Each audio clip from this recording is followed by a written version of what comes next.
Bismillah ar-Rahman ar-Rahim. In the name of Allah, most gracious, most merciful. The main topic of this program was Islam and family. And under this topic, we began to talk about the importance of marriage in Islam.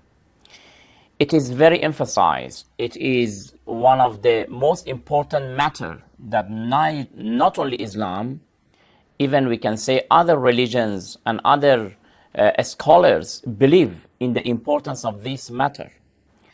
Because if we encourage the youth to go towards marriage, then we will have a very safe and honest society and community.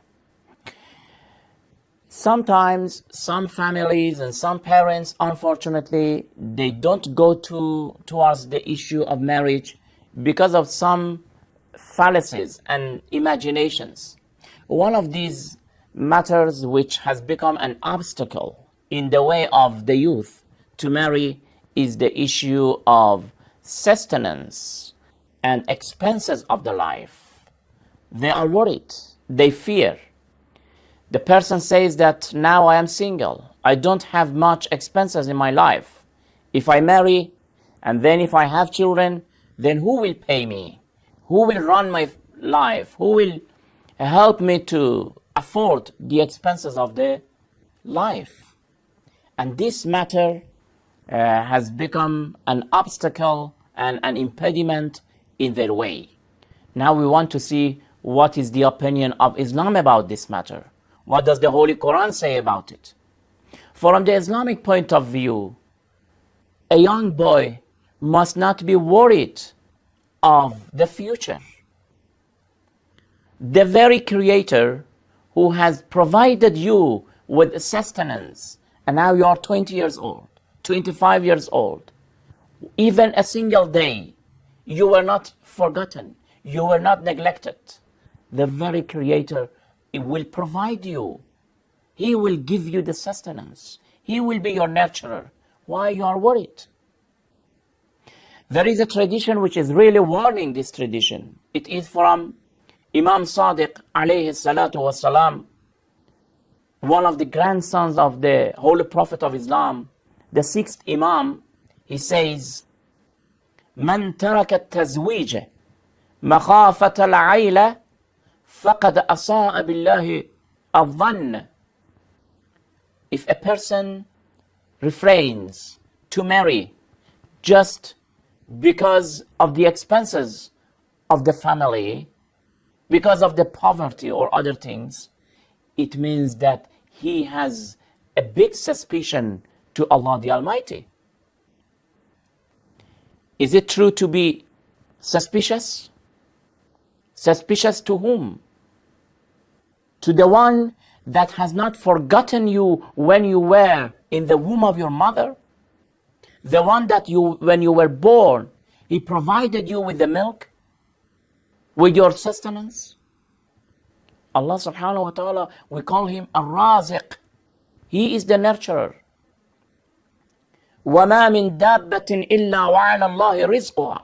The Holy Quran says that you will not find any creature on the world unless Allah subhanahu wa ta'ala has considered a sustenance, either much or a little, the sustenance will be there. There is another verse in the Holy Quran in chapter 24, verse 32. إِن يَكُونُوا فُقَرَاءَ يُغْنِهِمُ اللَّهُ مِنْ فَضْلِهِ. It is especially talking about the issue of marriage. That if sometimes some people are poor, if they are poor, Allah will bestow them the means in abundance. إِن يَكُونُوا فُقَرَاءَ. If they are poor, they must not be worried. So this is the promise of Allah subhanahu wa ta'ala. If we do believe in the promises of Allah, and we do, of course, if we are believers, if we are faithful, if we are really faithful, if we really trust in God, then we should be sure that when we marry, Allah subhanahu wa ta'ala will provide the sustenance. He will be our nurturer. not only you will not face any problem in running the family, in paying the expenses of the family, but also I want to say that even your situation will become much better than the time that you were single. Just do a survey. Do a survey and ask those who married. You will not find a couple who say that when I was single, my situation as far as the wealth and money is concerned, my situation was better than the time that now I'm married. When you marry, Allah subhanahu wa ta'ala will bestow you, will grant you much more than before. Even the time that you have a child and Allah has granted you a child, you will really experience that the blessings of Allah is showering upon you.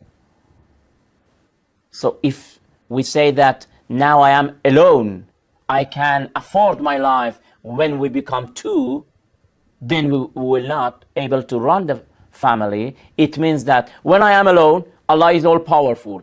As soon as we become 2 or 3, then Allah cannot help us.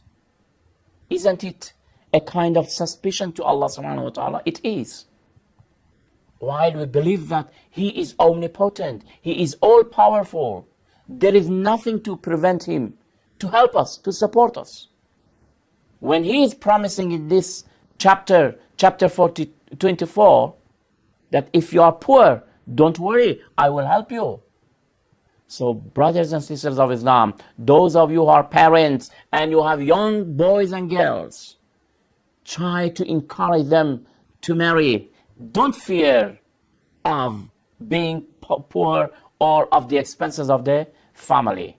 So this was the importance of marriage that we talked about it. As I said, we have the main title, which is Islam and Family. First, we began with the issue of marriage, and we said that how important it is in Islam, in the Holy Quran, and also sociologists, all scholars will agree with these types of teachings of Islam. And after this, I think these 9 programs that we produced will be enough to show the importance of marriage. And after marriage, we will talk, inshallah, about the issue of having children in the family. That will be the next topic for the main topic. Inshallah, we will continue it in another program. Until then, thank you very much. Wassalamu alaikum wa rahmatullahi wa barakatuh.